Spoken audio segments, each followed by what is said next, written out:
Κυρίες και κύριοι, καλησπέρα σας. Κοντά σας και απόψε για να σας ενημερώσουμε, για να παρακολουθήσετε μια πολύ ενδιαφέρουσα συζήτηση με κάτι το οποίο την τελευταία, θα λέγαμε, δεκαετία μας απασχολεί όλους. Κάτι το οποίο χρόνο με το χρόνο, μήνα με το μήνα, συζητάμε όλο και περισσότεροι άνθρωποι, βλέπουμε να συμβαίνουν γεγονότα και όλοι έχουμε στο μυαλό μας μία χρονολογία, ένα αριθμό. Το 2012.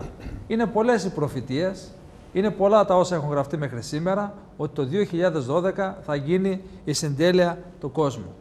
Κυρίες και κύριοι, είναι πάρα πολλά τα σενάρια τα οποία κυκλοφορούν, σενάρια τα οποία λένε ότι έφτασε η ώρα όπου ο κόσμος θα καταστραφεί. Είτε με εισβολή εξωγήινων, είτε με τη σύγκρουση της Γης με κάποιον πλανήτη, με το πλανήτη Νιμπήρου, είτε λόγω μαζικών απολειών λόγω της τρομοκρατίας, είτε λόγω της καταστροφής του ήλιου και άλλων γεγονότων τα οποία θα παρακολουθήσουμε και θα δούμε στη συνέχεια. Από την άλλη μεριά είναι η Εκκλησία, άνθρωποι της οποίας πιστεύουν ότι το 2012 θα ξεκινήσει η αντίστροφη μέτρηση για την καταστροφή του κόσμου.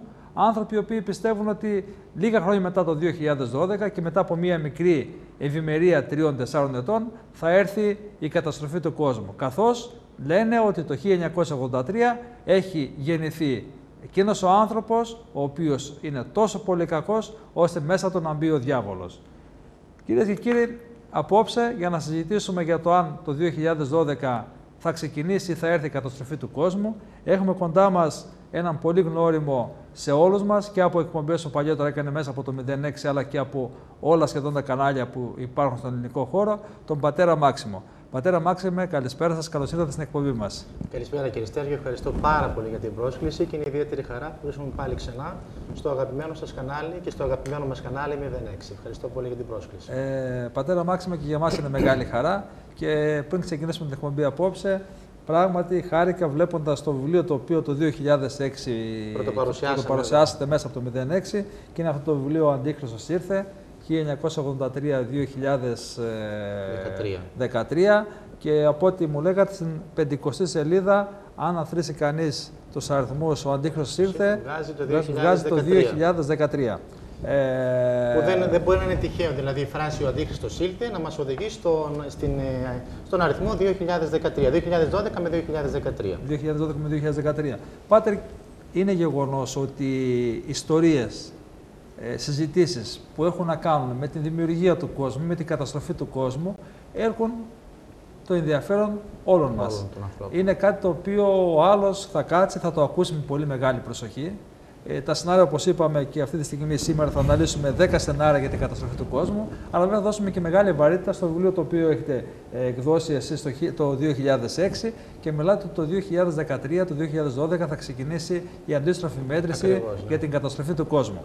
Θα ήθελα όμως, Πάτερ Μάξιμε, πριν ξεκινήσουμε για εσάς, να δούμε λίγο τα 10 σενάρια, τα 10 πιο διαδομένα σενάρια, για να το σχεδιάσουμε, τα οποία κυκλοφορούν σχετικά με την καταστροφή του κόσμου το 2012. Δηλαδή, αν επαληθευτούν αυτά που πιστεύει η επιστήμη, σε ένα χρόνο από σήμερα περίπου θα είμαστε στο τέλος της ανθρωπότητας, στο τέλος της Γης. Το πρώτο σενάριο, κυρίες και κύριοι, είναι η επίθεση από τους εξωγήινους. Τα τελευταία χρόνια διαβάζουμε, ακούμε, βλέπουμε στις τηλεοράσεις πολλά ντοκιμαντέρ, πολλά βίντεο, πολλές μαρτυρίες που μιλάνε για εισβολή εξωγήινων στην Γη.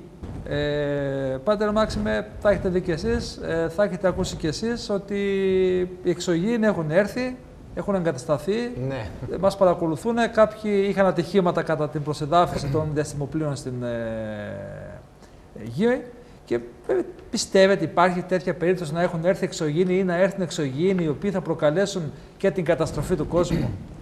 Μάλιστα. Και έπειτα ξυπνήσαμε, λέει το παραμύθι παρακάτω, που σημαίνει το εξής, ότι όλα αυτά είναι παραμύθια της Χαλιμάς, όλα αυτά που αναφέρω τους εξωγήινους, και είναι μια πολύ καλή και μεγάλη και έξυπνη προπαγάνδα όλων εκείνων των ανθρώπων οι οποίοι θέλουν να χτυπήσουν την Εκκλησία, θέλουν να χτυπήσουν το Θεό θέλουν να δημιουργήσουν μία ψευδαίσθηση στον κόσμο και γενικότερα να πλήξουν την Αγία Γραφή, αφού η Αγία Γραφή λέει ότι δεν υπάρχουν άλλοι άνθρωποι παρά μόνο στη γη κλπ. Και αφού αυτοί υποστηρίζουν ότι υπάρχει άλλη ζωή, υπάρχουν έξω από τη γη, δηλαδή υπάρχουν άλλα όντα, οτιδήποτε και είναι αυτά, υπάρχουν άνθρωποι που τα έχουν δει, υπάρχουν άνθρωποι που έχουν μιλήσει μαζί τους, υπάρχουν άνθρωποι που έχουν αρπαγεί και έχουν πάει, ξέρω εγώ, σε άλλους πλανήτες μαζί τους, υποτίθεται όλα αυτά, έτσι. Οπότε αρχίζει λοιπόν και γίνεται μια συζήτηση, μια έτσι αντιπαράθεση σχετικά με το θέμα αυτό. Με συγχωρείτε, εγώ σαν πατήρ Μάξιμος και η Εκκλησία του Χριστού, σαν Εκκλησία του Χριστού και η διδασκαλία της, δεν αφήνει κανένα περιθώριο, ούτε κατελάχιστον, ότι μπορεί να υπάρξει ζωή, να υπάρξει άλλη ζωή εκτός τον άνθρωπο, ο οποίος δημιουργήθηκε από το Θεό. Δηλαδή, όταν δημιούργησε ο Θεός το σύμπαν και δημιούργησε όλη την χτίση κλπ, ξεκίνησε από το τίποτα. Ξεκίνησε από την ανυπαρξία, εκ του μη όντως, από το τίποτα δηλαδή, εις το είναι ημάς παρήγαγε, έτσι έφερε όλη τη κτήση. Έφτιαξε πρώτα, ξέρω εγώ, τον ουρανό, έφτιαξε τη γη, έφτιαξε τον ήλιο, έφτιαξε το φεγγάρι, έφτιαξε τα άστρα, έφτιαξε στη συνέχεια την τάδη ημέρα, η οποία μέρα βέβαια δεν είναι μία 24ωρο όπως νομίζουν πολλοί, οι 6 μέρες της δημιουργίας, σύμφωνα με την Εκκλησία και σύμφωνα με τους Αγίους μας, είναι 6 μεγάλα απεριόριστα χρονικά διαστήματα. Και αυτό σημειωτέων, κύριε Στέριο, ότι η Εκκλησία το λέει μέσα από τους Αγίους της και μέσα στη διδασκαλία της χρόνια τώρα, εκατοντάδες χρόνια πριν.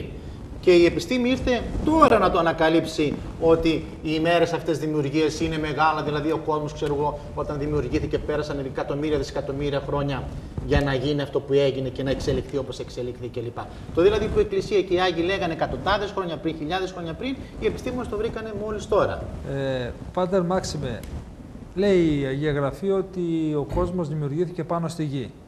Αποκλείεται όμως λέγοντας γη να εννοεί και κάποιους άλλους πλανήτες που τότε δεν μπορούσαν να γράψει, δεν μπορούσαν οι άνθρωποι να καταλάβουν, που ήταν οι πρωτόγονες συνθήκες, οι πρωτόγονοι άνθρωποι, οι πρόγονοί μας, ότι αν τους έλεγε ότι υπάρχει και μια άλλη και μια δεύτερη και μια τρίτη γη, με κάποιους άλλους ανθρώπους, πιο εξελιγμένους, πιο προηγμένους, μήπως αυτό θα ήταν δύσκολο στο να αφομοιώσει ο άνθρωπος την πίστη, στο να πιστεύει στο Θεό όπως έχει γίνει μέχρι σήμερα. Ναι, υπάρχει μια τέτοια έτσι, αντίληψη, θα λέγαμε, μια τέτοια θεωρία, η οποία όμως δεν στηρίζεται αγιογραφικά και αγιοπατερικά, ούτε καν μπορεί να αποδειχθεί επιστημονικά για τον εξής απλό λόγο. Ακόμη και αν υποθέσουμε ότι αυτά ισχύουν, που δεν ισχύουν, έχουμε το ιστορικό πρόσωπο που λέγεται Ιησούς Χριστός, ο οποίος έρχεται εν χρόνο, ο οποίος είναι Υιός και Λόγος του Θεού, το δεύτερο πρόσωπο της Αγίας Τριάδος, ο οποίος έρχεται και γίνεται άνθρωπος για να σώσει τον άνθρωπο από τη φθορά, το θάνατο και την αμαρτία. Ο Χριστός λοιπόν όταν ήρθε δεν μας είπε ότι υπάρχει ζωή σε άλλο πλανήτη, ούτε υπάρχουν άλλα όντα, ούτε ότι υπάρχουν άλλοι άνθρωποι αλλού κλπ.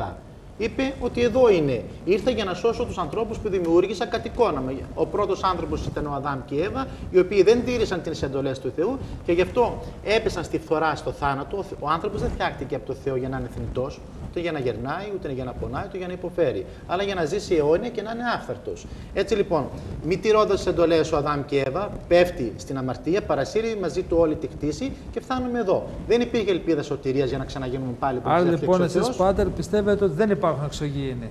Όχι μόνο εγώ, αλλά και η ίδια η διδασκαλία δηλαδή του Χριστού το αποκλεί κατηγορηματικά ότι δεν υπάρχει ζωή εκτός γης. Όχι μόνο άλλος άνθρωπος σε οποιοδήποτε άλλο πλανήτη, αλλά ούτε καν άλλο όν. Και όλα αυτά είναι παραμύθια, με δύο λόγια.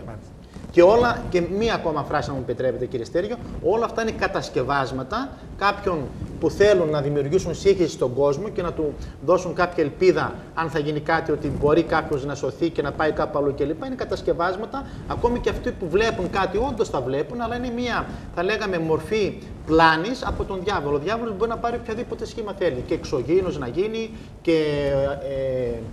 και αεροπλάνο να γίνει, και UFO να γίνει, και τα πάντα. Άρα λοιπόν, Πάτερ, σύμφωνα με την επιστήμη, και εδώ πρέπει να πούμε ότι τα ρεπορτάζ δίνει πιθανότητα για επίθεση από εξωγήινους μόνο 0,1 στα 10, δηλαδή ουσιαστικά 1% πιθανότητα από εξωγήινους. Πρέπει να πούμε λοιπόν ότι σύμφωνα με τους επιστήμονες 1% υπάρχει πιθανότητα να έρθουν εξωγήινοι και να καταστρέψουν τον κόσμο. Σύμφωνα με την Εκκλησία και με όσα μας λέει ο πατήρ Μάξιμος, δεν υπάρχει καμία πιθανότητα. Πάμε, Πάτερ μου, στο δεύτερο σενάριο καταστροφής για το 2012 του πλανήτη μας, της Γης μας, είναι ο πλανήτης Νιμπύρου. Ναι. Σύμφωνα λοιπόν με δημοσιεύματα και με επιστημονικές μελέτες, κάθε 3.700 χρόνια, Πάτερ, εμφανίζεται στο διάστημα ένας πλανήτης, ο οποίος λέγεται πλανήτης Νιμπύρου και ο οποίος θα έρθει σε σύγκρουση με τον πλανήτη Γη. Αυτή λοιπόν η τρομερή σύγκρουση που θα γίνει το 2012, σύμφωνα με τους επιστήμονες, με πιθανότητες 2% πάτερ, θα έχει ως αποτέλεσμα την ολοκληρωτική καταστροφή της Γης. Πρόκειται βέβαια για ένα επιστημονικό, θα λέγαμε, σενάριο για την ύπαρξη ενός πλανήτη, ο οποίος, όπως έχουν γραφτεί και σε διάφορα βιβλία, κάθε 3.700 χρόνια εμφανίζεται, έρχεται σε σύγκρουση με τον πλανήτη Γη. Ναι. Και βέβαια πρέπει να πούμε ότι οι φήμες αυτές αναζωπηρώθηκαν μετά το 2005, όπου η NASA έλεγε ότι αποκαλύφθηκε ο 10ος πλανήτης του ηλιακού μας συστήματος και κάποιοι ακόμη προχωρούν πολύ περισσότερο και λένε ότι αυτός ο πλανήτης θα μας πλησιάσει το 2012, θα περάσει όχι απλά κοντά, θα πέσει στη Γη με αποτέλεσμα να καταστραφεί η Γη, ο πλανήτης στον οποίο ζούμε. Πάτερ, πιστεύετε εσείς ότι υπάρχει περίπτωση αυτός ο πλανήτης Νιμπύρου ή όπως αλλιώς θέλουμε να τον βαφτίσουμε να έρθει το 2012 και να πέσει πάνω στη Γη? Κοιτάξτε, αστρολόγος δεν είμαι, αστρονόμος δεν είμαι. Δεν μπορώ να γνωρίζω κάποια πράγματα που έχουν σχέση με την αστρονομία και με τους νόμους της φύσεως. Έτσι, λένε οι επιστήμονες κάποια πράγματα, σεβόμαστε την επιστήμη. Η Αγία Γραφή και ο Θεός δεν απορρίπτει τη γνώση, δεν απορρίπτει την επιστήμη. Ίσα-ίσα, όπως λέει ο ίδιος ο Θεός, έτσι ο Θεός έδωσε, η Αγία Γραφή, ο Θεός έδωσε τη γνώση και την επιστήμη στους ανθρώπους να ενδοξάζεται μέσα από τους ανθρώπους και μέσα από τη γνώση ο ίδιος ο Θεός. Άρα λοιπόν δεν απορρίπτουμε την επιστήμη, ούτε τους επιστήμονες βέβαια, αυτούς οι οποίοι αποδεικνύουν έτσι, πραγματικά αυτά τα οποία λένε. Και όχι είναι υποθέσεις, και όχι είναι σενάρια, και όχι είναι θεωρίες. Αλλά εκείνο το οποίο αξίζει να το προσέξουμε, κύριε Στέργιο, είναι το εξής, ότι πώς είναι δυνατόν μέχρι το 2006 που γράφτηκε το ταπεινό μου βιβλίο «Ο Αντίχριστος ήλθε» 1983, 2012, 2013, να μην υπάρχει καμία αναφορά για το 2012, δηλαδή ξαφνικά οι επιστήμονες τώρα ξύπνησαν, τώρα ανακάλυψαν τον πλανήτη Νιμπύρου και λοιπά, ότι θα έρθει, δηλαδή αφού έρχεται κάθε 3.700 χρόνια όπως λένε ήδη και λοιπά, πώς δεν το ήξερα πιο πριν, πώς το ήξερα πριν 10 χρόνια, πριν 50, πριν 100 και λοιπά, τώρα το ανακάλυψαν. Είναι γεγονός, Πάτερ μου, ότι το 2012 ως χρονολογία, ως έτος, μήνα με το μήνα προσελκύει τον ενδιαφέρον περισσότερων ανθρώπων. Βλέπουμε και αυτά τα απίστευτα καιρικά φαινόμενα που συμβαίνουν το τελευταίο καιρό, από τους σεισμούς που έχουν ξεκινήσει εδώ και χρόνια, Πάτερ, μέχρι τις τεράστιες καταστροφές που γίνανε τελευταία στην Αυστραλία. Θα τα πούμε όμως αυτά στη συνέχεια. Ναι. Άρα λοιπόν αποκλείουμε να έρθει και κάποιος πλανήτης. Ποσοστό... Το 2012 αποκλείεται μέχρι στιγμής να έρθουν εξωγήινοι 100%. Αποκλείεται να συμβεί αυτό, διότι αν συμβεί αυτό και συγκρουστεί ο πλανήτης αυτός με τη Γη, θα εξαφανιστεί η Γη. 2012 δεν υπάρχει καταστροφή της Γης. 2012 υπάρχει, όπως θα δούμε και στη συνέχεια. Θα μας τα πείτε, Πάτερ μου, αυτά για το βιβλίο που λέτε. Πάμε λοιπόν να πούμε ότι ο πλανήτης Νιμπύρου και η σύγκρουση της Γης με κάποιον πλανήτη, σύμφωνα με τα επιστημονικά δεδομένα και τις επιστημονικές μελέτες, κυρίες και κύριοι, συγκεντρώνει ένα ποσοστό μόλις 2%, Πάτερ μου. Έτσι. Πάμε λοιπόν τώρα στο τρίτο σενάριο, στο τρίτο από τα 10 σενάρια για την καταστροφή της Γης, που είναι οι μαζικές απώλειες από τρομοκρατία. Θυμόμαστε όλοι ότι τις 11 Σεπτεμβρίου του 2011, τότε που ο Μπιν Λάντεν με τα αεροπλάνα, με τους καμικάζι, τους δίδυμους πύργους στην Αμερική, όπου είχαμε περίπου 3.000 θύματα, τι έγινε? Φοβούνται λοιπόν οι επιστήμονες ότι το 2012 τρομοκράτες θα εξαπολύσουν μεγάλα χτυπήματα σε όλο τον κόσμο, με αποτέλεσμα να εκραγεί αυτό που λέμε το πυρηνικό εργοστάσιο που υπάρχει στις τάξεις και νόμιμα και παράνομα, Πάτερ, στον κόσμο. Ναι. Και βέβαια οι επιστήμονες ανησυχούν πάρα πολύ για 6 βαλίτσες με πυρηνικά, οι οποίες εκλάπησαν κατά τη μετάβαση της Ένωσης Σοβιετικών Σοσιαλιστικών Δημοκρατιών, τον χωρισμό σε δημιουργία των νέων κρατών Ρωσίας κτλ. 6 βαλίτσες, Πάτερ, τότε με πυρηνικά εκλάπησαν. Κανείς δεν ξέρει πού είναι. Πότε έγινε αυτό? Πριν από 10 χρόνια περίπου. Λοιπόν, όλοι φοβούνται τι μπορεί να γίνει με αυτές τις βαλίτσες. Με αυτές τις βαλίτσες. Ποσοστό να συμβεί η καταστροφή της Γης από μια τέτοια απώλεια λόγω τρομοκρατικών ενεργειών, λόγω πυρηνικών εκρήξεων, μόλις 2%. Ποια είναι η άποψη σας, Πάτερ μου? Εμένομαι πάλι, έτσι ίσως θα κουράσουμε λίγο τους αγαπητούς τηλεθεατές σας, αλλά αυτή είναι η πραγματικότητα και αυτό πρέπει να πούμε. Ότι μέχρι το 2015 5 που θα ξεκινήσουν, όπως θα δούμε στη συνέχεια αναλυτικά, που θα τα πούμε όλα αυτά, τα γεγονότα της καταστροφής του κόσμου, σύμφωνα με την Αγία Γραφή και τους Αγίους Πατέρες, δεν πρόκειται να συμβεί καμία μεγάλη ολοκληρωτική καταστροφή της γης και των ανθρώπων, είτε από εξωγήινους, είτε από κομίτη, είτε από τα πυρηνικά, είτε από τις οποιασδήποτε άλλες απόψεις και θεωρίες που θα δούμε στη συνέχεια. Δεν υπάρχει και αυτή η περίπτωση, αποκλείεται, διότι αν θα συμβεί κάτι τέτοιο θα καταστραφεί η γη, θα καταστραφούν οι άνθρωποι, θα καταστραφεί ο πολιτισμός, θα καταστραφεί όλη αυτή η υποδομή, την οποία έχουν κουραστεί πολύ για να φτιάξουν οι σιωνιστές και όλοι αυτοί οι οποίοι θέλουν να κυβερνήσουν τον κόσμο, με τελικό σκοπό έτσι, να έρθει ο Αντίχριστος ως Μεσσίας, ως Σωτήρας και να επιβάλλει αυτά τα οποία θέλει μαζί με τους Εβραίους. Οπότε, εάν γίνει κάτι τέτοιο, καταστρέφεται όλη αυτή η υποδομή και δεν μπορούν να ξεκινήσουν πάλι από την αρχή μέσα σε 1, 2, 3 χρόνια να τα καταφέρουν. Γιατί αν γίνει μια πυρηνική καταστροφή, καταλαβαίνετε τι καταστροφή θα είναι αυτή. Ολοκληρωτική. Δεν θα μείνει τίποτα όρθιο. Πώς θα γίνει το ηλεκτρονικό φακέλο με ηλεκτρονική σκλαβιά, ηλεκτρονική παρακολούθηση, άμα πέσει πυρηνικές. Οι φοροκάρτες και όλα αυτά που ετοιμάζουν. Άρα και αυτό αποκλείεται. Το τέταρτο σενάριο, πατέρα Μάξιμε, το οποίο πάλι προβάλλουν οι επιστήμονες, είναι η καταστροφή του ήλιου. Μάλιστα, την καταστροφή του ήλιου την προμηνύει και το ημερολόγιο των Μάγια, το οποίο συμπτωματικά σταματάει το 2012. Ναι. Και πολλοί επιστήμονες λένε ότι το Δεκέμβριο του 2012 μία τεράστια φλόγα, ο ήλιος, λόγω της έκρηξης και της απώλειας ενεργείας, θα έρθει και θα καταπιεί τη γη μας, τον πλανήτη μας. Αυτό σημαίνει ότι θα έχουμε μία καταστροφή του πλανήτη λόγω της έκρηξης του ήλιου, ο οποίος θα χάσει όλη την ενέργειά του και στη συνέχεια θα έρθει και θα καταπιεί σαν μία μπουκιά, που λέμε εμείς οι άνθρωποι, σαν μαύρη τρύπα ολόκληρο τον πλανήτη της Γης. Τι πιστεύετε, πατέρα? Ούτε και αυτό πρόκειται να συμβεί, είναι και αυτό σενάριο επιστημονικής φαντασίας για το 2012. Αυτό θα συμβεί έτσι στα τελευταία χρόνια της ανθρωπότητας, που θα πούμε στη συνέχεια από το 2015 και μετά, που θα γίνουν κάποια γεγονότα. Βέβαια, ο ήλιος, όπως είναι γνωστό, είναι ένα δημιούργημα του Θεού, το οποίο έχει και αυτό, πώς να το πούμε, μία αρχή και σίγουρα θα έχει και ένα τέλος. Έτσι, αλλά έχει συγκεκριμένο χρονοδιάγραμμα το πότε θα τελειώσει. Και αυτό το πότε το ξέρει ο Θεός, ο οποίος ξέρει πότε θα γίνουν κάποια συγκεκριμένα γεγονότα, πότε θα συμβούν, πότε το μυστήριο της ανομίας θα εφαρμοστεί, πότε θα έρθει ο άνομος, το βδέλιγμα της αμαρτίας, ο Αντίχριστος δηλαδή, ο οποίος θα δημιουργήσει προϋποθέσεις για να καταστραφεί όλη η γη και όλα τα δημιουργήματα, με συγχωρείτε, και μαζί με αυτό και ο ήλιος, αλλά όχι το 12 αυτό. Πολύ μετά το 15. Μάλιστα. Ένα άλλο σενάριο, πάτερ μου, το οποίο όμως σύμφωνα με τους επιστήμονες μπορεί να ξεκινήσει να παίρνει σάρκα, στο πω έτσι, και ωστά το 2012 θα γίνει πολύ μετέπειτα, είναι η μετατόπιση του μαγνητικού πεδίου της Γης. Ναι. Σύμφωνα με τη θεωρία αυτή, μια δραματική αντιστροφή των μαγνητικών πόλων της Γης είναι πρώτον πυλών και θα έχει ως αποτέλεσμα την αναστροφή της περιφοράς του πλανήτη με καταστροφικά αποτελέσματα. Ναι. Λένε οι επιστήμονες ότι η τελευταία φορά που έγινε αυτή η διόρθωση, αυτή η αναστροφή της Γης είναι πριν από 800 εκατομμύρια χρόνια. Ναι. Αυτό. Εντάξει, αν θέλουμε το πιστεύουμε, αν θέλουμε αυτά δεν αποδεικνύονται. Δεν αποδεικνύονται. Πολλοί πιστεύουν ότι ήδη ο ένας πόλος έχει μετατεθεί κατά 50 μοίρες, ότι έχει ξεκινήσει μια διαργασία, ότι κάποιοι επιστήμονες έχουν μελετήσει και έχουν δώσει στις κυβερνήσεις τους εμπιστευτικά τις έρευνες που λένε ότι πολύ σύντομα πάλι θα ξεκινήσει η μετατόπιση του μαγνητικού πεδίου. Και βέβαια, όταν μετατοπιστεί το μαγνητικό πεδίο της Γης, καταλαβαίνουμε ότι οδεύουμε αμέσως προς εξαφάνιση του φυτικού και του ζωικού βασιλείου που υπάρχει πάνω σε αυτή.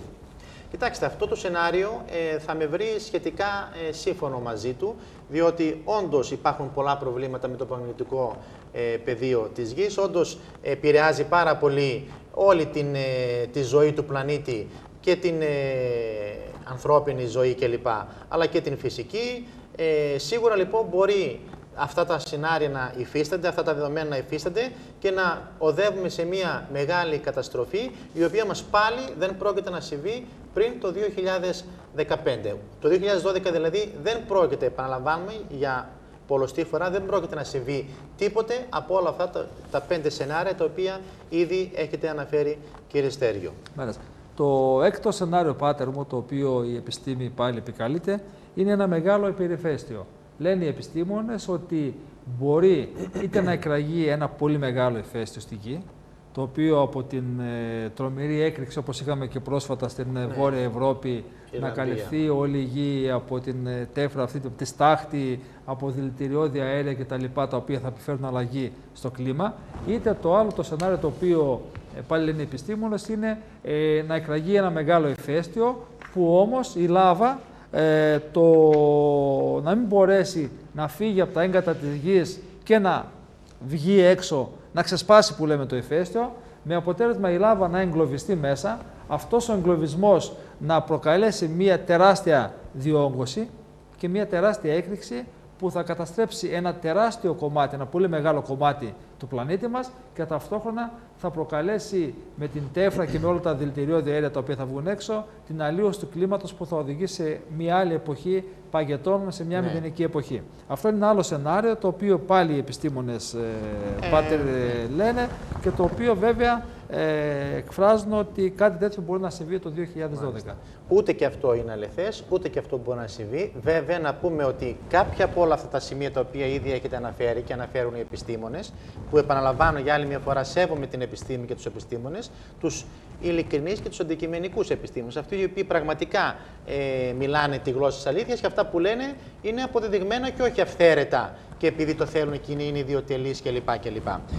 Όλα αυτά λοιπόν, μερικά μάλλον από αυτά που ακούσαμε, όπως και πολλά άλλα που θα δούμε στη συνέχεια, που θα διαβάσετε αλλά και θα πούμε στη συνέχεια, συγκαταλέγονται, κύριε Στέργιο, μέσα στο γενικότερο πλαίσιο που ονομάζει ο Θεός και οι Άγιοι μας και η Εκκλησία μας σημεία τον καιρό. Δηλαδή, μας είπε ο Θεός ότι πριν έρθει το τέλος δεν θα έρθει αν δεν γίνουν κάποια πράγματα. Κάποια συγκεκριμένα πράγματα, κάποια πράγματα τα οποία είναι σημάδια. Δεν μπορεί να είναι δηλαδή τυχαία αφενός και ούτε κάτι πρόχειρο το οποίο ο άλλος να το προσπεράσει εύκολα. Είναι σημάδι. Σήμα κατά τι θα. Δεν δηλαδή πας στην Αθηνική και σου λέει θα δεις μια ταμπέλα που λέει μην τρέξεις πάνω από 80. Αυτό δεν είναι σημάδι. Αν σου πει όμως όπως πας στην Εθνική, θα δεις μια πολυκατοικία ξαφνικά μες στον δρόμο σου, η οποία είναι ξέρω εγώ 500 μέτρα ψηλή και μοιάζει με καράβι, αυτό είναι σημάδι. Δεν μπορεί να υπάρξει. Πιθανότητες πάντρε μου ότι περιφέρει το 10%. Ορίστε, λέει αυτό. Ναι. Αν μου επιτρέπετε, υπάρχει μια συγκεκριμένη αναφορά στην Αποκάλυψη που λέει «Και ο πέμπτος άγγελος εσάλπισε και δόθη αυτό η κλίστη φρέατος του ένα πηγάδι της Αβύσσου.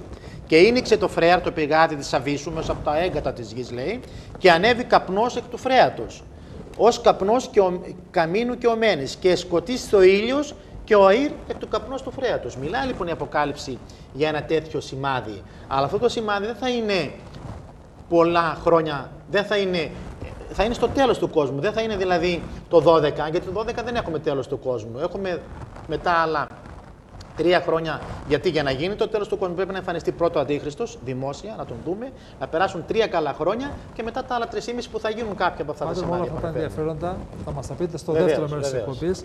Να συνεχίσουμε λοιπόν με το 7ο σενάριο, που είναι ο Τρίτος Παγκόσμιος Πόλεμος.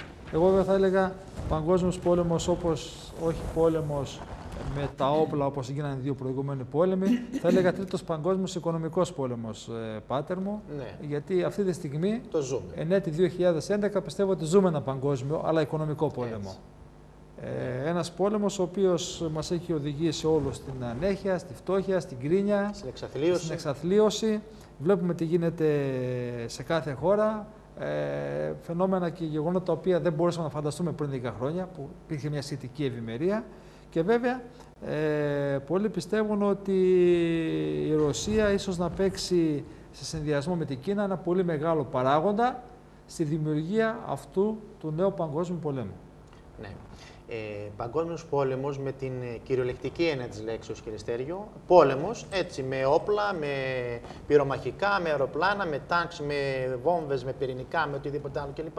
Δεν πρόκειται να γίνει. Βέβαια, αυτό είναι ένα σενάριο το οποίο πολλοί πιστεύουν, και χριστιανοί και ορθόδοξοι, ότι περιμένουν κάποιο παγκόσμιο πρόφητη. Υπάρχουν κάποιες δίθεν προφητείες, οι οποίες δεν είναι προφητείες, είναι ψευδοπροφητείες, είναι νόθα κείμενα των Αγίων, είναι αμφιβαλόμενα κείμενα, τα οποία έχουν παρισφρήσει μέσα στην διδασκαλία και μέσα στην γραμματολογία της Εκκλησίας μας και λοιπά, της πατρολογίας των Αγίων Πατέρων, και πιστεύουν λοιπόν ότι θα γίνει ένας τρίτος παγκόσμιος πόλεμος με μεγάλες και απρόβλεπτες εξελίξεις. Και μάλιστα λένε, Πάτερ μου, ότι σας διακόπτω ότι αυτός ο πόλεμος, αν δεν είναι ο οικονομικός που λέμε και είναι πραγματικός πόλεμος, μπορεί να ξεκινήσει ανάμεσα στην Ινδία και στο Πακιστάν, ή ανάμεσα στη Βόρεια και στη Νότια Κορέα. Ναι. Είναι χώρες που πράγματι βρίσκονται πολύ κοντά στην έναρξη μιας στρατιωτικής διαμάχης. Όχι. Κατηγορηματικά και αυτό, έτσι δημόσια η εκπομπή τη βλέπει χιλιάδες κόσμους κλπ.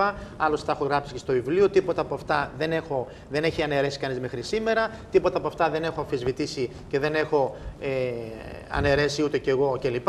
Και επαναλαμβάνω ρητά κατηγορηματικά ότι δεν πρόκειται να γίνει κανένας μεγάλος και σημαντικός πόλεμος μέχρι και το 2015, έτσι, σε καμία περίπτωση που να φέρει αυτές τις απρόβλεπτες εξελίξεις. Όσον αφορά για αυτό που είπατε, έτσι μια παγκόσμια έτσι, πόλεμος πείνας, βεβαίως αυτό το ζούμε και θα το ζήσουμε ακόμα σε μεγαλύτερη φάση και σε μεγαλύτερα επίπεδα μέχρι και το τέλος του 2012.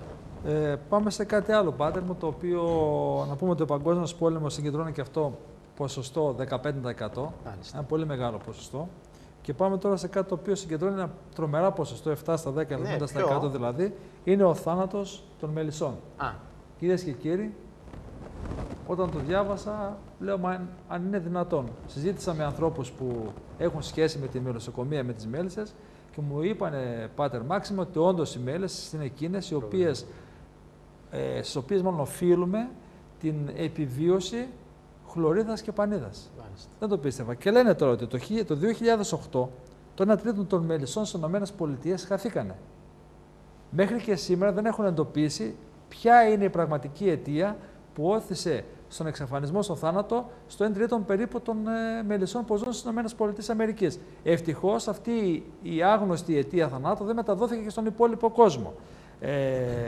Είναι κάτι το πολύ εντυπωσιακό και φοβούνται οι επιστήμονες ότι ίσως οι συχνότητες τις οποίες εκπέμπουν οι κινητές τηλεφωνίες, τα εντομοκτώνα ή κάτι άλλο το οποίο ο άνθρωπος έχει δημιουργήσει, μπορεί να προκαλέσει τον θάνατο των μελισσών και η εξαφάνισή τους μπορεί πραγματικά να δημιουργήσει μια τέτοια κλιματική αλλαγή που θα οδηγήσει το ανθρώπινο γένος στην εξαφάνιση.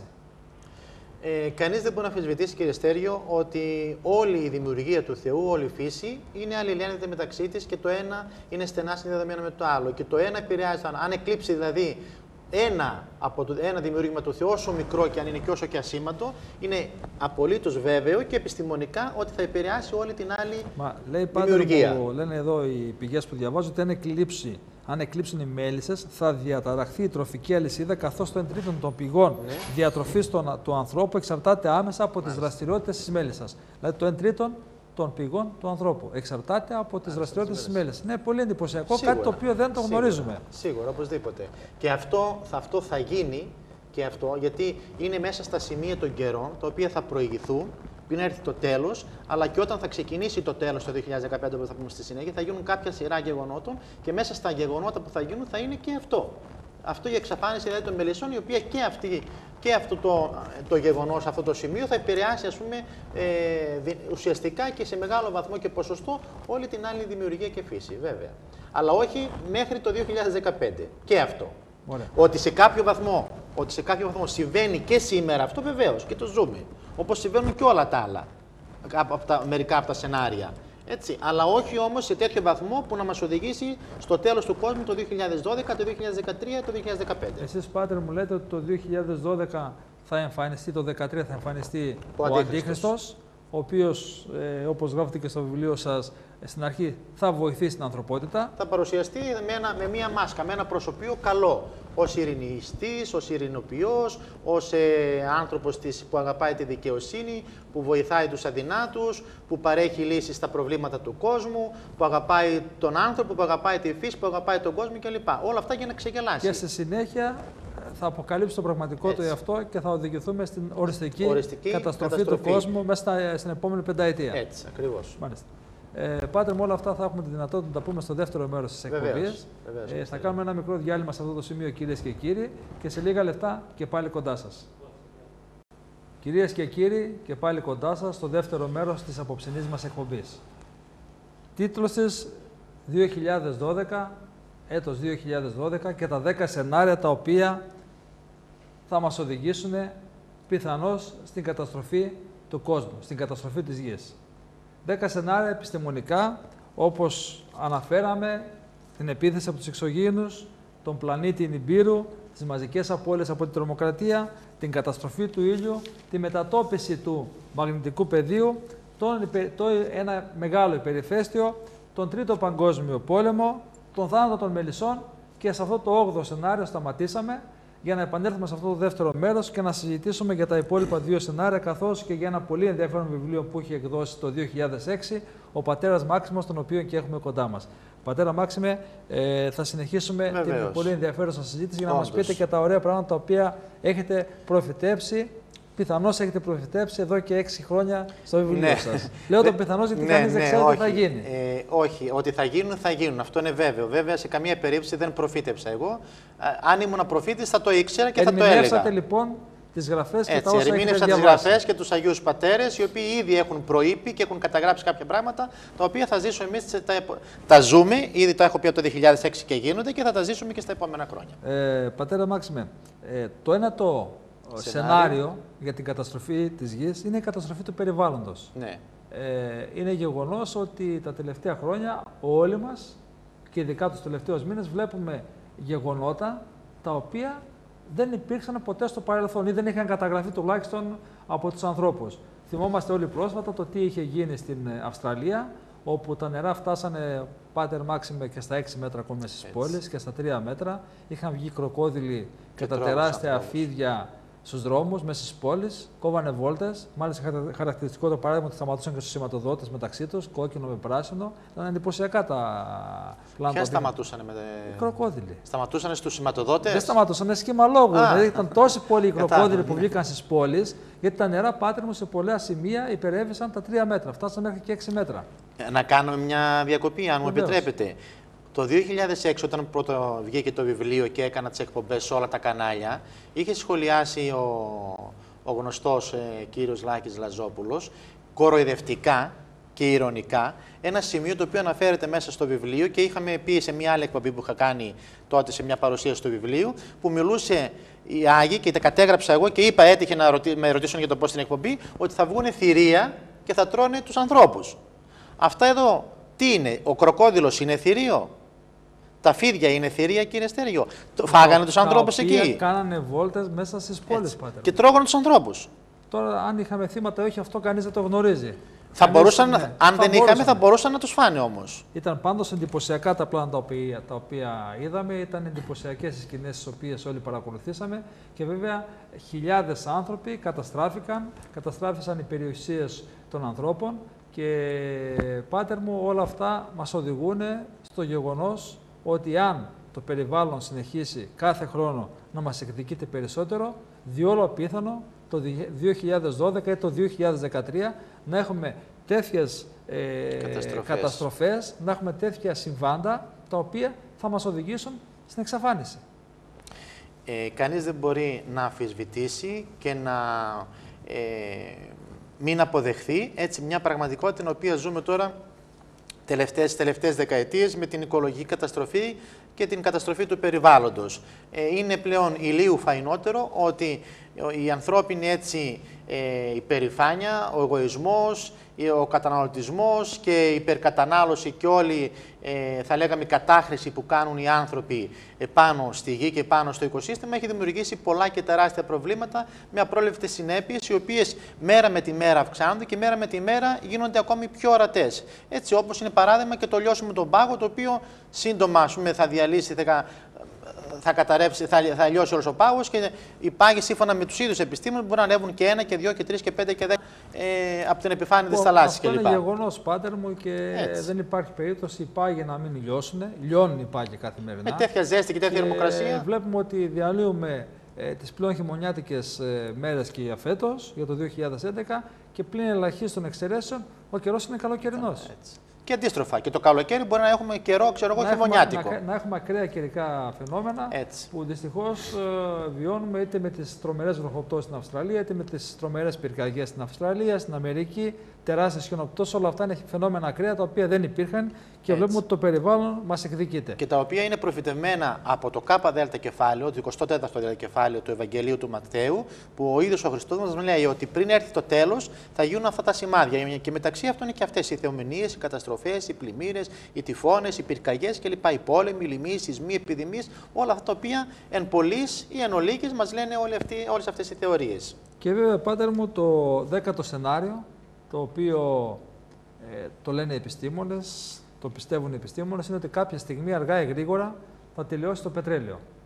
Είναι γεγονός ότι τα αποθέματα του πετρελαίου διεθνώς εξαντλούνται. Βέβαια, από την άλλη μεριά, κυρίες και κύριοι, φαίνεται ότι η χώρα μας, η Ελλαδίτσα, έχει στο υπέδαφος της αρκετό πετρέλαιο. Πλην όμως, όπως όλοι γνωρίζουμε, μέχρι και σήμερα δεν υπάρχουν πολιτικοί, δεν υπάρχουν κυβερνήσεις, πάτερ μου, οι οποίες να πάρουν στα χέρια το θέμα και να μπορέσει η χώρα μας να έχει το πετρέλαιο. Δυστυχώς έχουν ξεπουληθεί οι πάντες και τα πάντα. Εσείς τα γνωρίζετε καλύτερα από μένα. Κυρίες και κύριοι, λένε λοιπόν οι επιστήμονες ότι φτάνει το τέλος του πετρελαίου. Το τοποθετούν όχι στο 2012, πάτερ μου, το τοποθετούν ότι θα ξεκινήσει έντονα να φαίνεται από το 2012 και να τελειώσουν το αποθέμα του πετρελαίου το 2020. Και βέβαια οι επιστήμονες αναρωτιούνται, είναι κοντά με το 18 που λέτε και εσείς, έτσι.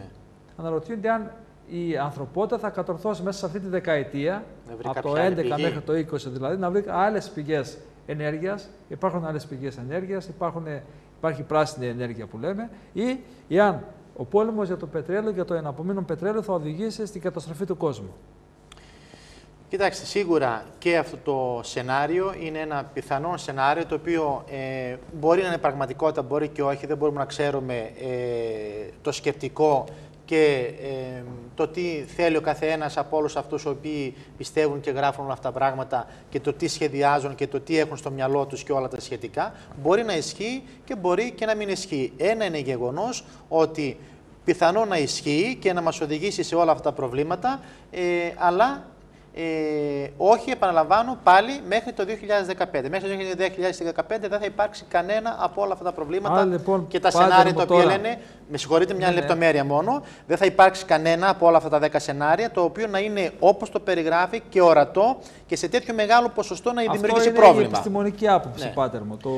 Είναι οι θεωρίες κάποιων επιστημόνων, οι οποίες λένε τόσο ποσοστό κλπ. Πάμε λοιπόν, πάτερ, τώρα στο βιβλίο το οποίο γράψα το 2006. Ο Αντίχριστος ήρθε, ένα βιβλίο το οποίο πρώτο παρουσιάζεται εδώ από το κανάλι μας, ένα βιβλίο το οποίο έχει και πουλήσει... σας ευχαριστώ πάρα πολύ γι' αυτό. Μεγάλη μας τιμή, έχει πουλήσει χιλιάδες αντίτυπα, Όντως. Είναι η τρίτη έκδοση και οι 12.000 αντίτυπα, κυρίες και κύριοι. Είναι αυτό το βιβλίο το οποίο βλέπετε.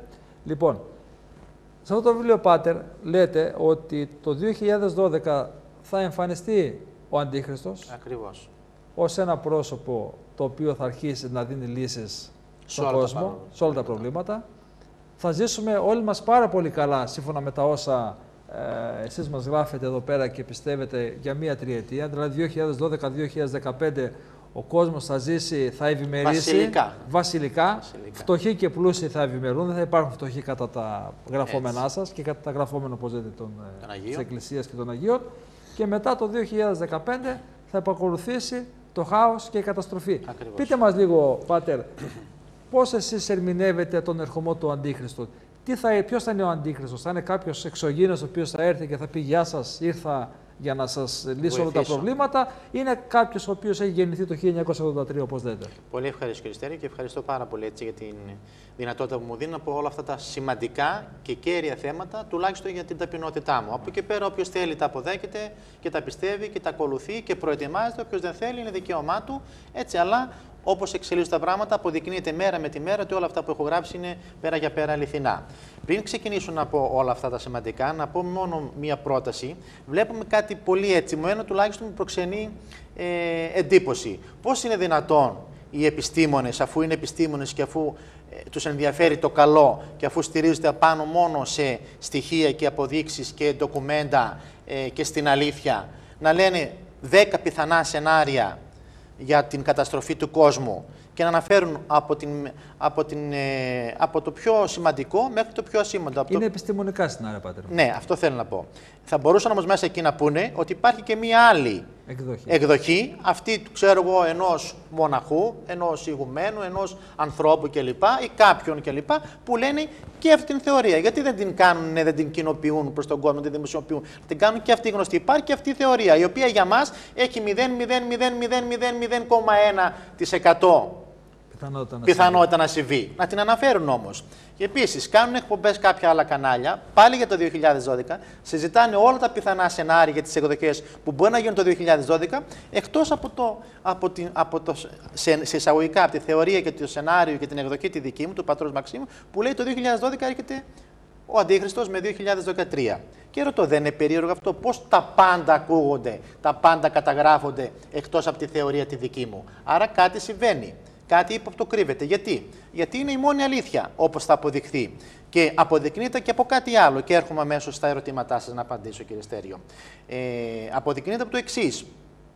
Ότι πριν το 2006 δεν υπήρχε καμία αναφορά για τέλος του κόσμου, για το 2012, για τους Μάγια, για το ένα, για το άλλο. Καμία αναφορά. Καμία, πουθενά. Τίποτα. Μετά το 2006, μετά το βιβλίο, μετά τις εκπομπές και μετά όλο αυτό το θόρυβο που έγινε πανελλαδικά και παγκόσμια θα έλεγα, γιατί όντως έγινε και σε άλλα μέρη το θέμα αυτό, ανακοινήθηκε και συζητήθηκε κλπ. Τότε άρχισαν να φέρουν όλα αυτά τα σενάρια. Τους Μάγια ξέδεψαν τους Μάγια. Δεν τους ήξεραν τους Μάγια τόσα χρόνια, τόσες δεκαετίες. Τώρα τους έμαθαν μετά το 2006 με τους Μάγια. Δεν ήξερε για τις Μέλισσες, δεν ήξερε για το ένα, δεν ήξερε για το άλλο κλπ. Όλα αυτά τα σενάρια. Για τον πλανήτη Νιμπύρου, για τα πυρηνικά, δεν τα ήξεραν αυτά. Γιατί δεν τα έλεγαν πριν την καταγραφή του βιβλίου, πριν τη δημοσίευση του βιβλίου κλπ. Άρα λοιπόν τι έκαναν? Ταπεινή μου άποψη. Είδαν ότι βγήκε ο πατήρ Μάξιμος. Έγραψε το βιβλίο, το οποίο έγινε πανελλαδικά, συζητήθηκε για μεγάλο χρονικό διάστημα. Μόνο εδώ 2 χρόνια παρουσιάζαμε αυτό το βιβλίο, έτσι, σε όλη την Αττική κλπ. Σε εκπομπές μεγάλων καναλιών βγήκαμε, συζητήθηκε σε όλα τα κανάλια κλπ. Έγινε γνωστό. Ο κόσμος άρχισε να ενημερώνεται ότι το 2012 με 2013 έρχεται ο Αντίχριστος. Και σου λέει τι γίνεται τώρα, θα μας αποκαλύψει τα σχέδια ο πατήρ Μάξιμος? Θα ξυπνήσει τον κόσμο ότι αυτό θα συμβεί μετά το 2012 κλπ. Και να ανατρέψει τα σχέδια, πιθανόν ή κάτι να μας δημιουργήσει εμπόδιο? Βάρτε άλλα σενάρια. Βάρτε σενάρια έρχονται εξωγήινοι, βάρτε σενάριο θα γίνει πυρηνικός, βάρτε σενάριο έρχεται ο Νιμπύρου, βάρτε άλλο σενάριο εκείνο, άλλο σενάριο κλπ. Να προσανατολιστεί ο κόσμος. Εσείς λέτε το 2012 θα εμφανιστεί ο Αντίχριστος. Και έτσι λοιπόν ερχόμαστε. Ο Αντίχριστος ξέρουμε αν θα είναι από ποιο μέρος του κόσμου, από ποια φυλή θα είναι, αν θα είναι λευκός, αν θα είναι μαύρος, αν θα είναι κίτρινος. Ναι. Πώς θα είναι αυτός ο Αντίχριστος? Υπάρχουν στοιχεία λοιπόν, από τους Αγίους Πατέρες. Πλήθος στοιχείων τα οποία είναι ξεκάθαρα και ρητά και κατηγορηματικά. Να ξεκινήσουμε λοιπόν να πούμε καταρχάς ότι δεν είναι ούτε εξωγήινος, ούτε ένα φιλοσοφικό σύστημα, ούτε μια ιδέα, ούτε τίποτα αντίστοιχο. Είναι ένας άνθρωπος. Ένας κανονικός άνθρωπος όπως είναι όλοι οι άνθρωποι της γης. Γεννημένος από μάνα και από πατέρα. Έτσι. Πρώτο. Δεύτερο. Αυτός όμως ο άνθρωπος, επειδή θα έχει μέσα του τέτοια αροπή προς την κακία και προς την αμαρτία, ακόμα από την γέννησή του κλπ., θα κατοικήσει μέσα του ο διάβολος, όπως λένε οι γραφές και ο Άγιος και οι Άγιοι μας κλπ. Και θα αποκτήσει όλη την δύναμη και όλη την εξουσία και όλη την ενέργεια και όλα αυτά τα οποία μπορεί να κάνει ο διάβολος θα κάνει και ο Αντίχριστος. Όταν θα κλείσει σύμφωνα με τον θα είναι Εβραίος στην καταγωγή. Εβραίος. Αυτό είναι κατηγορηματικό. Γι' αυτό και λέγεται και Αντίχριστος. Ο Χριστός μας ήταν Εβραίος. Έτσι. Και αυτός που θα έρθει στη θέση του Χριστού, αυτό σημαίνει Αντίχριστος. Αντί του Χριστού. Στη θέση του Χριστού. Άρα λοιπόν, αφού ο Χριστός μας ήταν Εβραίος, άρα και αυτός θα είναι Εβραίος. Λοιπόν, ευλογημένο ή καταραμένο έθνος οι Εβραίοι, πάτερ μου? Κοιτάξτε. Αφού θα γεννηθεί και ο Αντίχριστος αυτός. Μια απορία την οποία. Βεβαίως. Και σας ευχαριστώ που κάνετε αυτή την ερώτηση. Βεβαίως. Κοιτάξτε, ο εβραϊκός λαός συγκεντρώνει δυστυχώς και τις δύο. Δηλαδή και την μεγάλη ευλογία, το να είναι ο μοναδικός λαός στον κόσμο ο οποίος πίστεψε στον αληθινό Θεό και προφήτευσε την έλευση του αληθινού Θεού και μέσα από τη φυλή του εβραϊκού λαού γεννήθηκε ο Χριστός μας. Έτσι, έχει αυτή τη μεγάλη ευλογία και έχει ταυτόχρονα και την μεγάλη κατάρα να σταυρώσει τον ίδιο τον Μεσσία του, τον ίδιο το Θεό που πίστευε και προφήτευε και ανέμενε κλπ. Και στη συνέχεια να κυνηγάει όλους αυτούς που πιστεύουν στον αληθινό Θεό και ταυτόχρονα να αποδεχτούν και ένα ψεύτο Μεσσία, ένα ψεύτο Χριστό, έτσι, τον Αντίχριστο που στη θέση του Χριστού. Υπάρχει κάποια ειδική εύνοια, πάτερ μου, προς τους Εβραίους από τον Θεό? Όχι. Από αυτό που λέμε Θεός, γιατί ο Θεός πήγε στους Εβραίους. Κυνηγήθηκε από τους Εβραίους και θα κυνηγηθεί σύμφωνα με τα γραφόμενα από τους Εβραίους. Άρα λοιπόν υπάρχει κάποια δυναμία ή κάποια εύνοια προς αυτό το έθνος το οποίο δυστυχώς μέχρι και σήμερα έχει δημιουργήσει πολλά προβλήματα. Μας δημιουργεί όλα τα μεγάλα προβλήματα στον κόσμο. Όποια πέτρα και να σηκώσει κανείς στη Κεριστέριο, από κάτω είναι οι Εβραίοι. Δεν υπάρχει περίπτωση. Συζητούσαμε ένα φίλο μου φαρμακοποιό. Εντάξει, δεν παίρνουμε θέση, ούτε κάνουμε πολιτική αυτή τη στιγμή. Φίλος ήταν και συζητούσαμε και λέω τι γίνεται με τα πρόβλημά σας κλπ. Μου λέει: κοίταξε να δεις, πίσω από αυτό κρύβονται οι Εβραίοι. Υπάρχει ένα εβραϊκό λόμπι το οποίο θέλει να έρθει εδώ στην Ελλάδα να δημιουργήσει μια λυσίδα φαρμακείων και να κλείσει όλους τους υπόλοιπους και να υπάρχουν αυτοί. Δεν επισερχόμεθα περισσότερο στο θέμα. Δεν μπορούμε να πούμε σε καμία περίπτωση ότι ο Θεός, ο Τριαδικός Θεός, Πατήρ, Υιός και Άγιο Πνεύμα, έτσι, κοιτάζει ευμενώς και προσωποληπτεί σε ένα έθνος. Ο Θεός αγαπάει όλους τους ανθρώπους της γης, ανεξαρτήτου χρώματος, ανεξαρτήτου φυλής, ανεξαρτήτου θρησκείας. Αγαπάει όλους, είναι όλοι παιδιά του Θεού και τα αγαπάει όλα. Τι γίνεται όμως? Είναι άλλοι άνθρωποι οι οποίοι αποδέχονται την πατρότητα του Θεού, δηλαδή ότι αυτός είναι ο Θεός, Πατήρ, Υιός και Άγιο Πνεύμα, και άλλοι οι οποίοι δεν την αποδέχονται. Το σέβεται, γιατί ο άνθρωπος είναι φτιαγμένος κατ' εικόνα Θεού. Που ο Θεός έχει μαζί με όλα τα άλλα, έχει και το αυτεξούσιο, την ελευθερία. Δεν βιάζει ο Θεός, ακολούθησε με το ζόρι. Έλα εδώ και θα με πιστέψεις, ελευθερία. Θα μπορούσε να πιάσει τον καθένα μας, να κάνει ένα θαύμα παγκόσμιο, να τρομοκρατήσει όλο τον κόσμο και να πάνε όλοι τον προσκυνήσουν. Δεν το θέλει αυτό ο Θεός. Θέλει εκούσια, ελεύθερα. Χωρίς καταδυνασμό να τον πιστέψει. Έτσι λοιπόν, ο μόνος λαός, για να απαντήσω και να κλείσω σύντομα, ο μόνος λαός ο οποίος πίστεψε στον αληθινό Θεό ήταν οι Εβραίοι. Οι άλλοι δεν ήθελαν. Άρα λοιπόν, Πάτερ μου, λέμε ότι το 2013 εμφανίζεται ο Αντίχριστος, ο οποίος είναι Εβραίος. Έτσι. Τι θα κάνει αυτός ο Αντίχριστος? 2000 λοιπόν, 2012 με 2013, γι' αυτό ακούγεται το 12. Και στη συνέχεια θα δείτε ότι όλα αυτά τα σενάρια θα εξαφανιστούν και αμέσως όλοι θα πούνε να γιατί ακουγόταν το 12. Γιατί θα έρθει αυτός ο άνθρωπος, ο ευλογημένος άνθρωπος, ο οποίος αφού βρει ένα διελειμμένο σύμπαν, μια διελειμμένη κοινωνία, μια εξαθλίωση σε όλα, μια ανέχεια των πάντων κλπ. Και οι άνθρωποι δεν έχουν από πουθενά σανίδα σωτηρίας και οι πολιτικοί όλοι τους έχουν προδώσει και είναι ένας χειρότερος από τον άλλο και απαξίωση πλήρως κλπ. Θα πούνε, βρε παιδί μου, πού βρέθηκε αυτός ο άνθρωπος? Αυτός ο καλός, αυτός ο πράος, αυτός ο γλυκής άνθρωπος κλπ. Που θα μας δώσει λύση στην ανεργία, θα μας δώσει λύση στο τάδε πρόβλημα, στο άλλο πρόβλημα, στη λαθρομετανάστευση, στα κλπ. Έτσι λοιπόν αυτός το 12 που θα αρχίσει να πρώτα εμφανίζεται, δεν ξέρω πότε ακριβώς, αρχές, μέση, τέλος, πιθανόν προς το τέλη προς του το 2000. Δεκέμβριο, Έτσι, όπως ήταν και η Μάγια. Πιθανόν, δεν είμαι σίγουρος, αλλά σίγουρα προς τα τέλη του 2012 θα αρχίσει να πρώτο εμφανίζεται. Έτσι και να ακούμε όλοι σε εισαγωγικά, σταδιακά αυτά, μέσα σε λίγους μήνες, δηλαδή το πολύ ένα χρόνο, το 2013, γι' αυτό λέω 2013. Το 2013 δηλαδή θα είναι σε όλους πλέον ο γνωστός. Θα έχει αρχίσει να εμφανίζεται από το 12, αλλά δεν τον ξέρει όλη η ανθρωπότητα, θα τον ξέρουν κάποιοι και σιγά σιγά θα αυξάνονται αυτοί οι κάποιοι. Έτσι λοιπόν αυτός θα έρθει και θα πει: τι θέλετε, το τάδε πρόβλημα έχετε, θα σας το λύσω εγώ. Τι πρόβλημα εκείνο, εγώ. Λεφτά, εγώ. Δουλειές, εγώ. Τρομοκρατία, θα σας τη λύσω εγώ. Αρρώστιες, εγώ. Συν το ότι θα κάνει και θαύματα. Μιλάμε, Πάτερ, τώρα για έναν άνθρωπο ο οποίος είναι υπηρέτης του διαβόλου. Έτσι.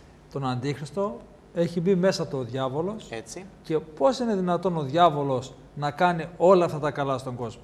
Για να ξεγελάσει. Όταν εγώ θέλω να σε ξεγελάσω, κύριε Στέριο, έτσι στην αρχή θα παρουσιαστώ με αγνό προσωπείο, με ηλαρότητα, με αγάπη, θα σας φέρνω δώρα, θα σας κάνω κλπ. Με σκοπό ποιο? Να μπω μέσα σε εσάς, να γίνω φίλος σας και μετά κάποια στιγμή να σας πάρω το κανάλι και να σας πετάξω και έξω. Άρα λοιπόν ο σκοπός δεν είναι αν θα φανώ καλός για λίγο κλπ. Αυτό δεν με ενδιαφέρει εμένα και να σας κάνω και δώρα και να ξοδέψω και 5 εκατομμύρια και 10 εκατομμύρια προκειμένου να σας πετάξω έξω και να σας έχω υποχείριό μου να πάρω το σταθμό. Σκοπός είναι να σας πάρω το σταθμό και να σας πετάξω έξω. Άρα εκεί λοιπόν σας ξεγελάω εγώ, όπως ξεγελάει ο ψαράς, έτσι το ψάρι που δεν πάει αγκίστρι σκέτο, βάζει απάνω δολωματάκι για να τσιμπήσει. Αυτό λοιπόν είναι το δόλωμα, το προσωπείο λοιπόν, του Αντίχριστου. Για 2-3 χρόνια ο Αντίχριστος μεγάλα καλά στον κόσμο. Έτσι. Προσφέρει στην κοινωνία, προσφέρει στην ανθρωπότητα. Λύνει όλα τα παγκόσμια προβλήματα. Δεν θα υπάρχει πρόβλημα που δεν θα λυθεί. Ο κόσμος όλος θα νομίζει ότι όλα πλέον έχουν τελειώσει. Πάει πλέον αυτή η εποχή των προβλημάτων, των δυσκολιγών, της ανέχειας κλπ. Και τώρα πλέον ζούμε, είναι μπροστά μας μια καινούργια ζωή, ένας καινούριος αιώνας, χιλιετίες, οι οποίοι θα ζήσουμε ευτυχισμένοι κλπ. Που είναι μια μεγάλη απάτη, γιατί μόλις γίνει αυτό και μόλις κερδίσει την εμπιστοσύνη του κόσμου και μόλις τον αγαπήσει ο κόσμος και τον ψηφίσει για βασιλιά, για πολιτικό, για παγκόσμιο κυβερνήτη, για πλανητάρχη, να που, γιατί υπάρχει και ο όρος πλανητάρχης κλπ.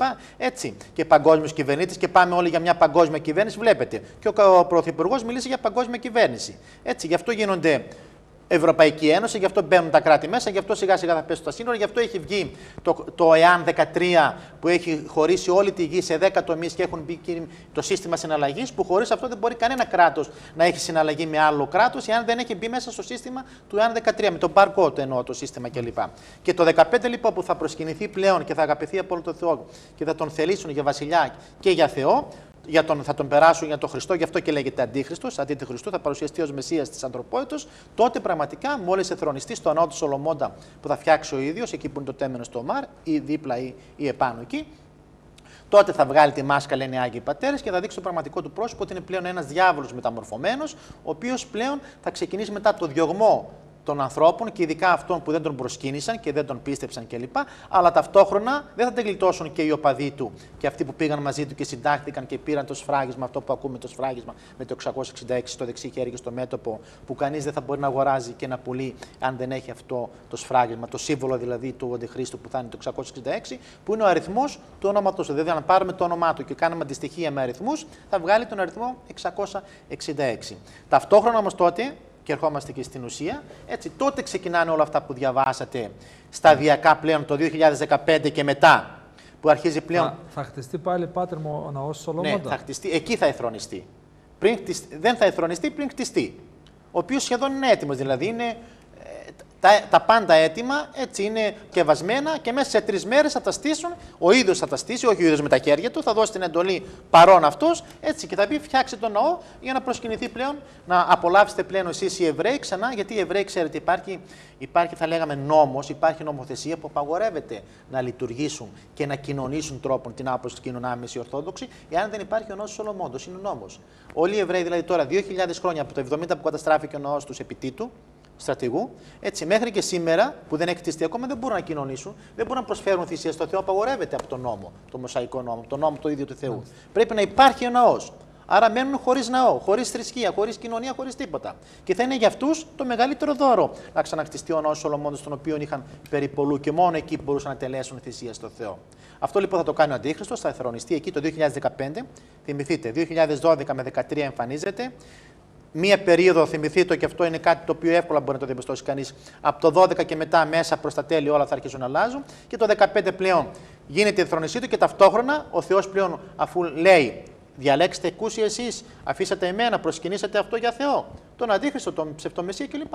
Πάρτε τον, σας το χαρίζω και εγώ φεύγω πλέον. Και αποσύρει τη χάρη του ολοκληρωτικά πλέον, όπως είπαμε πριν το διάλειμμα που συζητούσαμε κάτι, λέγατε και τώρα. Πού είναι η χάρη του Θεού, ναι. Υπάρχουν δυστυχισμένοι άνθρωποι, Έτσι. υπάρχουν άνθρωποι με πάρα πολλά προβλήματα, ναι. άνθρωποι που δεν έχουν να φάνε, να ζήσουν και ρωτάει κανείς, μα πού είναι ο Θεός, δεν υπάρχει Θεός, δεν βλέπει εδώ πέρα τι γίνεται. Ο Θεός βλέπει, αλλά αφήνει και τους ανθρώπους να ενεργήσουν. Δεν μπορεί ο Θεός να τα κάνει εκείνος, γιατί δεν θα έχει και καμιά αξία. Αφήνει εμένα που έχω να δώσω στον άλλο που δεν έχει. Αφήνω εγώ που έχω πολλά να δώσω στον άλλο που δεν έχει λίγα. Για να βοηθηθώ και εγώ να βοηθηθεί εκείνος και να δείξουμε τον καλό αγώνα. Άρα λοιπόν, Πάτρε, λέμε ότι το 2015 θα ξεκινήσει η αντίστροφη μέτρηση. Θα κρατήσει 3,5 χρόνια. Ο Αντίχριστος στην Ιερουσαλήμ. Θα εθρονιστεί το 2015 στην Ιερουσαλήμ. Η Ιερουσαλήμ θα αναλάβει παγκόσμια κυριαρχία πλέον το 2015 διαμέσου του Αντιχρίστου. Γι' αυτό, αν προσέξετε την Ευρωπαϊκή Ένωση, τη σημαία της Ευρωπαϊκής Ένωσης έχει 12 αστέρια. Σκέφτηκε κανείς γιατί 12 αστέρια, αφού η Ευρωπαϊκή Ένωση όταν ξεκίνησε ήταν 6. Γιατί έκλεισε στα 12. Μετά έγινε 8, 10, 15 και τώρα 27. Σήμερα, ναι. Γιατί δεν αυξάνει τα αστέρια, μόνο έκλεισε στα 12. Είναι πολύ απλό. Γιατί αυτή θα είναι η σημαία του Ισραήλ. Είναι οι 12 φυλές του Ισραήλ. Δηλαδή η σημαία της Ευρωπαϊκής Ένωσης είναι η μέλουσα σημαία της παγκόσμιας κυβέρνησης του Ισραήλ, η οποία θα έχει γύρω-γύρω τα 12 αστέρια αυτά που έχει η Ευρωπαϊκή Ένωση, και στη μέση ποιο θα είναι? Θα είναι το άστρο, η σημαία του Ισραήλ, που θα είναι το άστρο του Δαβίδ, η εξάλφα δηλαδή.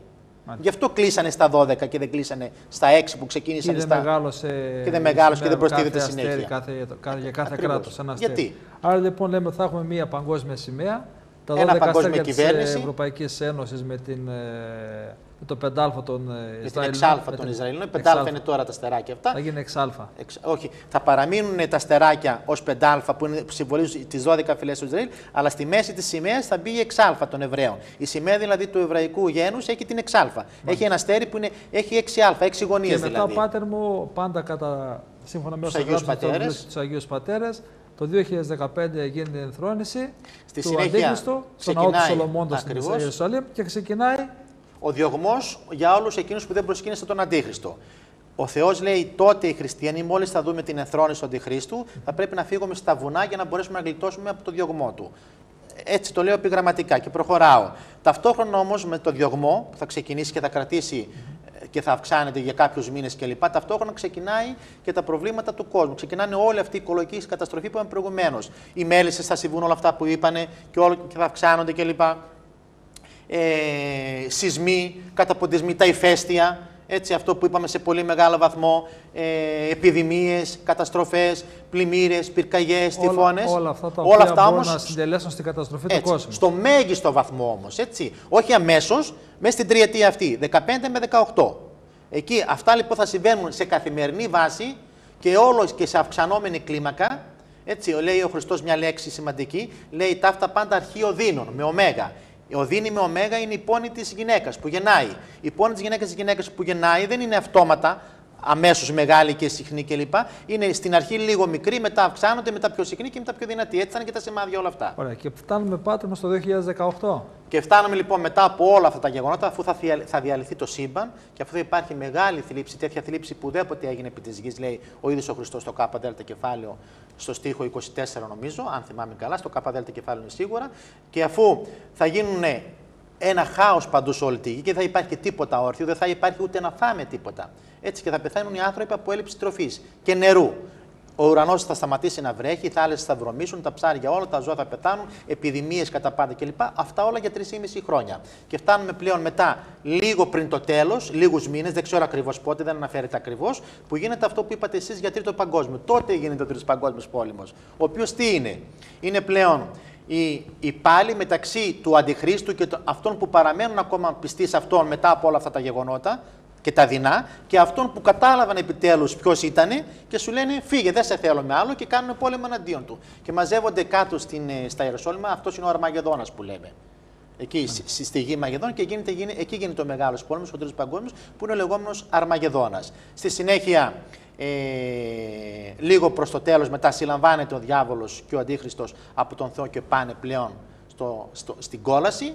Έτσι. Και στη συνέχεια, λίγο μετά, λίγη γίνεται η Δευτέρα Παρουσία και το τέλος του κόσμου, τελειώνει ο ορατός αυτός κόσμος και ξεκινάει μετά αυτό που πιστεύουν οι χριστιανοί, προσδοκώ Ανάσταση είναι νεκρό και ζωή του μέλλοντος αιώνος. Αμήν. Πάτερ μου, πάρα πολύ ενδιαφέροντα όλα αυτά τα οποία μας λέτε και τα οποία έχετε γράψει στο βιβλίο σας εδώ και 6 χρόνια περίπου. Εμείς δεν έχουμε παρά να πούμε στους τηλεθεατές να περιμένουμε και να δούμε το τι θα γίνει. Γιατί σίγουρα η καταστροφή του κόσμου το 2012, η έναρξη καταστροφής του κόσμου το 2012, είτε με τα 10 σενάρια που διαβάσαμε και πιστεύει η επιστημονική κοινότητα, είτε με όσα εσείς ερμηνεύετε σύμφωνα με τα γραφόμενα από τους Άγιους Πατέρες, κανείς δεν μπορεί να το γνωρίζει παρά μόνο ο Θεός. Σωστά. Ο Θεός που τα γνωρίζει όμως τα προείπε για να μας προετοιμάσει. Και όπως λέει και η λαϊκή παροιμία. Μπορεί να ερμηνεύουμε εμείς, Πάτερ μου, λάθος κάποια πράγματα. Κάποιους αριθμούς, κάποιες προσθέσεις, κάποιες αφαιρέσεις. Πολύ σωστά. Να είμαστε αντικειμενικοί. Έτσι είμαι άνθρωπος και σαν άνθρωπος μπορεί να κάνω λάθος και να έχω ερμηνεύσει λάθος. Πάντως τα γεγονότα μέχρι σήμερα, από το 2006 μέχρι σήμερα, αποδεικνύουν ότι πράγματι συμβαίνουν πρωτόγνωρα πράγματα, γεγονότα τα οποία δεν είχαμε ξαναζήσει, καταστροφές βιβλικές και όλα αυτά οδηγούν τον κάθε ένα από εμάς να σκέφτεται μήπως το 2012 ξεκινήσει η καταστροφή του κόσμου. Μήπως όλα αυτά τα οποία κατά καιρούς διαβάζουμε και γράφουμε τελικά γίνουν πραγματικότητα. Και το φρονούμε τα παιδιά τι κάνουν, πριν πεινάσουν, μαγειρεύουν. Έτσι λέει η λαϊκή μας παροιμία. Άρα λοιπόν, αφού υπάρχει αυτός ο προβληματισμός, θα πρέπει να μας βάλει σε μία σκέψη, έτσι όσοι έχουμε υγιή νου και πίστη κλπ. Να δούμε μήπως τελικά αυτά είναι αλήθεια. Εγώ, Πάτερ μου, και πάλι να σε ευχαριστήσω, να πω σε όλους τους τηλεθεατές ότι υπάρχει το εξαιρετικό αυτό βιβλίο του πατέρα Μάξιμου από τις εκδόσεις Άγιος Κοσμάς, «Ο Αντίχριστος ήρθε 1983 η γέννησή του, 2013 η εμφάνισή του. Ένα βιβλίο το οποίο, πάτερ, όσοι θέλουν να προμηθευτούν, δεν έχουν πάρει να επικοινωνήσουν στο τηλέφωνο 210-82-39-300 και 210-82-34-332. Να πούμε άλλη μια φορά, 210-82-39-300 δηλαδή, για όσους από εσάς, αγαπητοί τηλεθεατές, θελήσετε να διαβάσετε περισσότερα για την όλα αυτά τα πιθανή καταστροφή του κόσμου, για το πιθανό τέλος του κόσμου, το οποίο θα ξεκινήσει το 2012 ή το 2013 κατά τον πατέρα Μάξιμο. Όχι το τέλος του κόσμου, η εμφάνιση του Αντιχρίστου, η οποία θα οδηγήσει μετά προς το τέλος, σε μια πενταετία, εξαετία στο τέλος του χρόνου. Ακριβώς, ναι. Πάρα πολύ ενδιαφέροντα, πατέρ Μάξιμε. Ευχαριστώ πάρα πολύ. Εγώ ευχαριστώ που παρευρεθήκατε απόψε μαζί. Σίγουρα θα κάνουμε και κάποιες άλλες εκπομπές, όπως έχουμε πει, ανεξάρτητες από το 2012. Σας ευχαριστούμε πάρα πολύ για την μεγάλη χαρά και τιμή που ήμουν σήμερα κοντά σας στην εκπομπή σας. Νομίζω είναι και η πρώτη εκπομπή μετά από μια διακοπή που είχαμε. Μετά από λίγο καιρό είναι η πρώτη εκπομπή πράγματι. Ωραία, εύχομαι καλή συνέχεια και καλή δύναμη και ο Θεός πάντα μαζί και να σας ευλογεί, κύριε Στέλιο. Ευχαριστώ πάρα πολύ, πατέρα Μάξιμε. Κυρίες και κύριοι, αυτά λοιπόν για το 2012, για τα 10 σενάρια των επιστημόνων για πιθανή καταστροφή του κόσμου και της γης μας, και βέβαια για αυτά τα οποία πιστεύει η Εκκλησία και για αυτά τα οποία μας είπε με πολύ ενδιαφέρον ο πατέρας Μάξιμος. Εύχομαι να περάσατε όμορφα, εύχομαι να σας διαφωτίσαμε με κάποια πράγματα ή γεγονότα τα οποία δεν γνωρίζατε, να σας ευχηθούμε να έχετε μια καλή και όμορφη βραδιά.